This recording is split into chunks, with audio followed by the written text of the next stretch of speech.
Hello friends, welcome to ABC matric. मैं हूं। तो दोस्तों, आज हम लोग क्लास 10 एनसीईआरटी गणित का प्रश्नावली 5.3 में क्वेश्चन नंबर 17 को हल करने वाले हैं। क्वेश्चन है, एक स्कूल के विद्यार्थियों ने वायु प्रदूषण कम करने के लिए स्कूल के अंदर और बाहर पेड़ लगाने के बारे में सोचा। यह निर्णय लिया गया कि प्रत्येक कक्षा का प्रत्येक अनुभाग अपनी कक्षा की संख्या के बराबर पेड़ लगाएगा। एक स्कूल में विद्यार्थियों ने अपने स्कूल में प्रदूषण कम करने के लिए पेड़ लगाने का सोचा और उन्होंने इस प्रकार का निर्णय लिया कि जिस क्लास के विद्यार्थी होंगे उतना ही पेड़ लगाएंगे। इस प्रकार से लिया। अगला उदाहरणार्थ, कक्षा 1 का एक अनुभाग एक पेड़ लगाएगा, 2 का एक अनुभाग 2 पेड़ लगाएगा, कक्षा 3 का एक अनुभाग 3 पेड़ लगाएगा इत्यादि, और ऐसा कक्षा 12 तक के लिए चलता रहेगा। प्रत्येक कक्षा के 3 अनुभाग हैं, यानी प्रत्येक कक्षा के विद्यार्थी अपने कक्षा के बराबर ही पेड़ लगाएगा। यानी 10वां में है तो 10 पेड़ लगाएगा, लेकिन कह रहा है कि 10वां का एक अनुभाग, प्रत्येक कक्षा में 3 अनुभाग है, यानी प्रत्येक कक्षा में 3-3 खंड है, सेक्शन है, और प्रत्येक सेक्शन का विद्यार्थी जिस क्लास में है उतना ही पेड़ वो लगाएगा। इस प्रकार से दिया है। कह रहा है इस स्कूल के विद्यार्थियों द्वारा लगाए गए कुल पेड़ों की संख्या कितनी हो। इस प्रकार से हमको ज्ञात करना है। तो लिखेंगे हल में कि कक्षा 1 द्वारा लगाए गए पेड़ों की संख्या बराबर 1 गुने 3। चूंकि वो कक्षा 1 का है तो 1 पेड़ लगाएगा और 3 अनुभाग है यानी 3 खंड है तो 3 पेड़ लगाएगा, मतलब 3 से गुना कर देंगे यानी 3 पेड़ लगाएगा। फिर कक्षा 2 द्वारा लगाए गए पेड़ों की संख्या बराबर, तो 2 कक्षा का है तो 2 पेड़ लगाएगा, लेकिन टोटल अनुभाग की संख्या 3 है तो ये भी 3 दूना 6 पेड़ लगा देगा दूसरे क्लास के विद्यार्थी द्वारा। अब इसी प्रकार से कक्षा 3 के लिए लगाए गए पेड़ों की संख्या बराबर आपको हो जाएगा 3 गुने 3 अनुभाग, यानी टोटल 9। इस प्रकार से लगाता जाएगा। टोटल लगाते लगाते आपको 12 तक लगाएगा, कक्षा 12 तक। कक्षा 12 द्वारा लगाए गए पेड़ों की कुल संख्या बराबर आपको हो जाएगा 12 क्लास का है तो 12 पेड़ लगाएंगे, और टोटल 3 अनुभाग है तो 3 से गुना हो जाएगा, यानी टोटल 36 पेड़ हो जाएगा। इस प्रकार से तो आपको इस प्रकार से यह एक एपी तैयार हो जाता है। तो लिखेंगे उपर्युक्त कथन से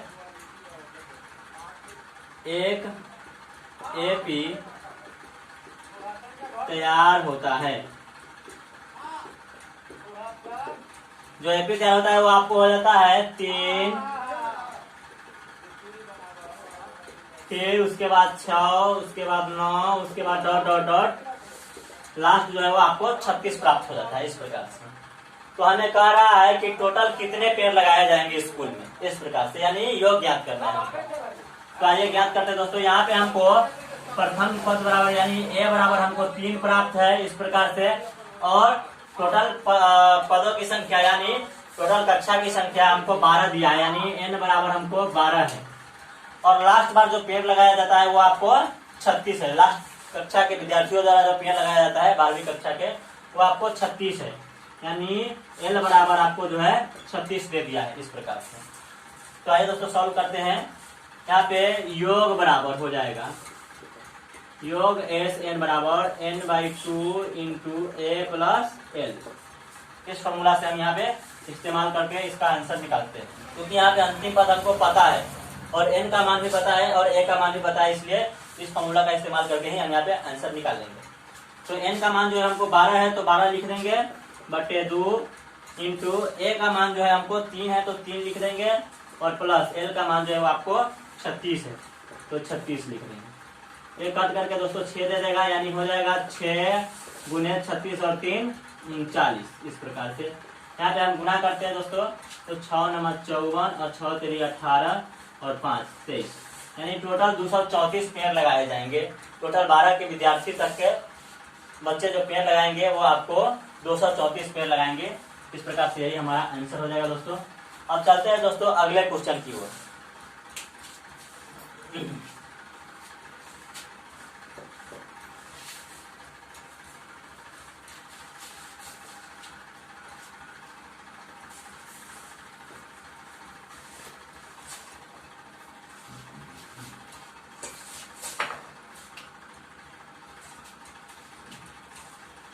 अगला क्वेश्चन है क्वेश्चन नंबर 18।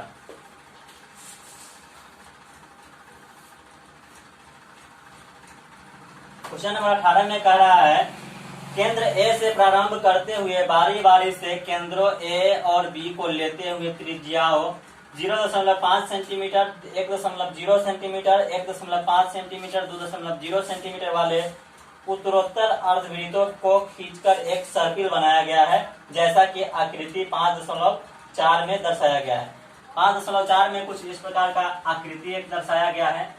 ये एक बिंदु है, इसको केंद्र मान करके एक वृत्त बनाया गया है, और फिर ये बिंदु जो है आपको ए दिया हुआ है और यहाँ पे बिंदु बी दिया है। अब इसको जो है आपको केंद्र मान करके इधर से वृत्त बनाया हुआ है इस प्रकार से, और फिर ए को केंद्र मानता है और फिर इधर से एक वृत्त बनाता है, बड़ा सा वृत्त, और फिर आपको इस बी को केंद्र मानता है और फिर बी को केंद्र मान करके इधर से एक वृत्त खींचता है। इस प्रकार से आपको खींचता गया है। 13 क्रमागत अर्धवृत्तों से बने इस सर्किल की कुल लंबाई क्या है? यानी टोटल जो इस प्रकार का जो सर्किल बना हुआ है वो 13 है। इसको आपको L1 दे दिया है, इसको आपको L2 दे दिया है, इसको आपको L3 मान दिया है और इसको आपको L4 मान दिया है। इस प्रकार से L13 तक आपको ज्ञात करना है क्वेश्चन में। तो कह रहा है कि सर्किल की कुल लंबाई क्या है?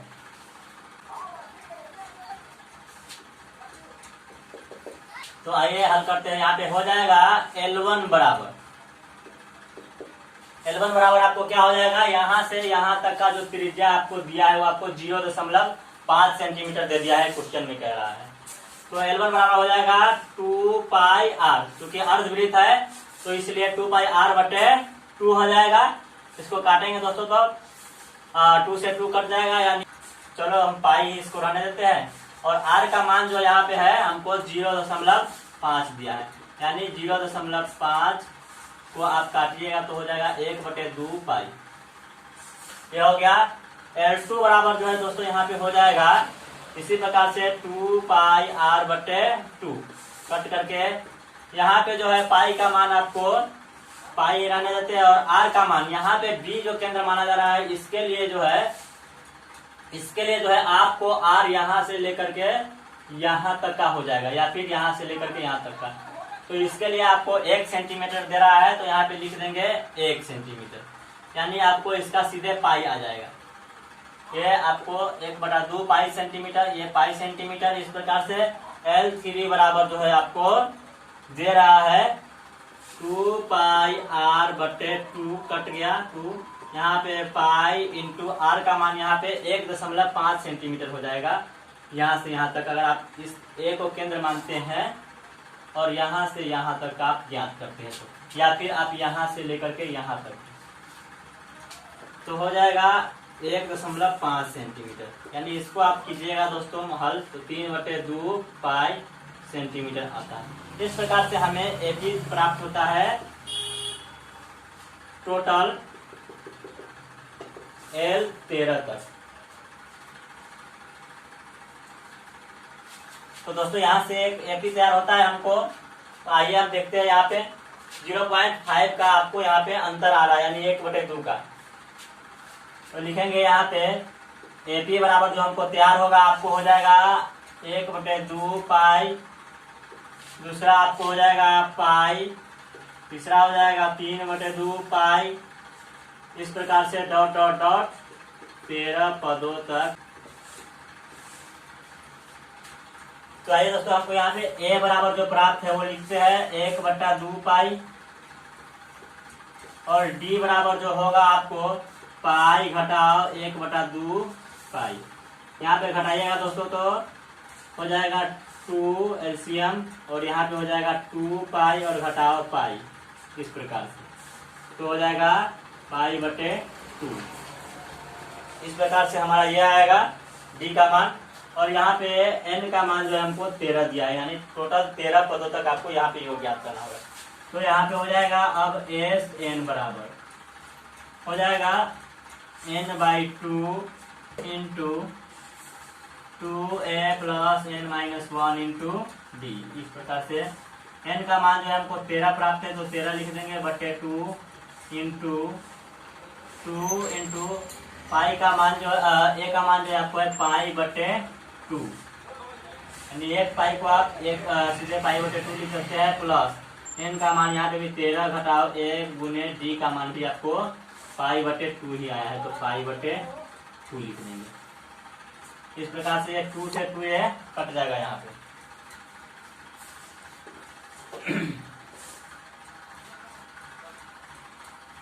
यहाँ पे हो जाएगा 13 बराबर 13/2 इंटू यहाँ पे हो जाएगा पाई और प्लस 13 में से 1 घटेगा तो 12 और गुने पाई/2 ये 2 से 12 कट जाएगा 6 बार में यहाँ पे, तो हो जाएगा फिर 13/2 इंटू पाई और पाई, यहाँ पे हो जाएगा पाई प्लस 6 पाई। इस प्रकार से हो जाएगा, यानी 13/2 गुने 7 6 और 1 7 पाई बराबर हो जाएगा 13/2 गुने 7 गुने पाई का मान आपको 22/7 बोल रहा है लेने के लिए। 7 से 7 कट जाएगा और 2 से ये 11 बार में कट जाएगा, यानी बराबर में बच जाएगा 13 गुने 11। गुना करते हैं दोस्तों, 11 या 33 के 3 और 11 का 11 और 3 14, 143 आपको इसका आंसर आ रहा है। तो लिख देंगे अतः सर्किल की कुल लंबाई बराबर लंबाई 143 सेंटीमीटर है। यही दोस्तों हमारा आंसर हो जाएगा। तो उम्मीद करते हैं कि हमारे द्वारा किया गया सोल्यूशन आपको पसंद आया होगा। तो वीडियो को लाइक कीजिए, कमेंट कीजिए और दोस्तों में शेयर कीजिए, और हमारे चैनल को सब्सक्राइब कीजिए, साथ में घंटी का बटन दबाइए ताकि अगला अपडेट आप तक सबसे पहले पहुंचे। धन्यवाद।